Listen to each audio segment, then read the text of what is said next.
Pemirsa Panitia Khusus Tata Ruang Aset dan Perizinan Pansus-Trap DPRD Provinsi Bali menggelar rapat dengar pendapat RDP dengan Hotel DH di Desa Pecatu, Kecamatan Kuta Selatan, Kabupaten Badung, hari Selasa 6 Januari 2026. Dari rapat terungkap indikasi berbagai pelanggaran tata ruang dan perizinan. Rapat yang berlangsung di ruang Bapemperda lantai 2 Gedung DPRD Provinsi Bali tersebut dipimpin Sekretaris Pansus-Trap Dewo Nyoman Rai yang dihadiri langsung Ketua Pansus-Trap DPRD Bali Imade Suparto serta anggota Pansus. Fakta ini terungkap dalam rapat dengar pendapat Pansus. Hotel berbintang 5 tersebut diketahui telah beroperasi selama 14 tahun dan menjalankan berbagai fasilitas pariwisata termasuk restoran, bar, serta pemanfaatan gua lempeh sebagai akomodasi wisata. Pansus-Trap menyoroti penggunaan gua alam yang memiliki stalaktit dan stalagmit serta dugaan pelanggaran pembangunan kolam renang yang melampaui batas tebing kawasan perlindungan. Dewo Nyoman Rai secara tegas menyoroti polemik status gua sebagai cagar budaya di kawasan Hotel The Edge. Ia menyebut terdapat pernyataan dari pihak terkait Dinas Kebudayaan di Badung yang menyebutkan bahwa bangunan yang difungsikan sebagai sarana wisata, yakni restoran The Cave, tidak termasuk sebagai objek cagar budaya. Ada jebol, dilihat ada gua. Nah itulah diperbaiki, malah dipakai restoran sekarang komersil.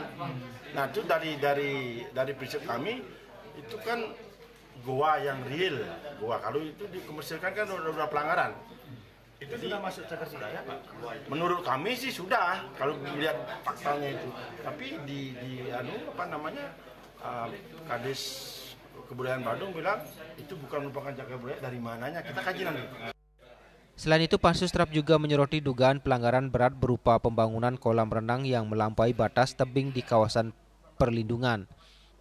Kondisi ini dinilai membahayakan keselamatan terlebih di tengah cuaca ekstrim dan potensi gempa.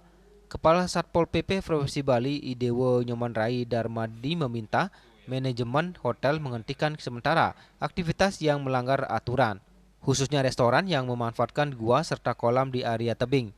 Satpol PP juga akan memanggil kembali pihak manajemen hotel dengan membawa dokumen perizinan lengkap pada Selasa, 20 Januari 2026 mendatang. Mengecek kepastiannya apa saja selain itu yang dilanggar, baru kita ambil keputusan untuk lihat perkembangannya, menghentikan kegiatannya atau bagaimana nanti. Karena dari keterangan perwakilan dari DIJ tadi menyampaikan itu kan proses dari tahun 2022 kegiatannya, tapi kegiatannya sudah berlangsung dari 2011. Sedianya memang kalau izinnya tidak ada kan tidak boleh beroperasi sedianya.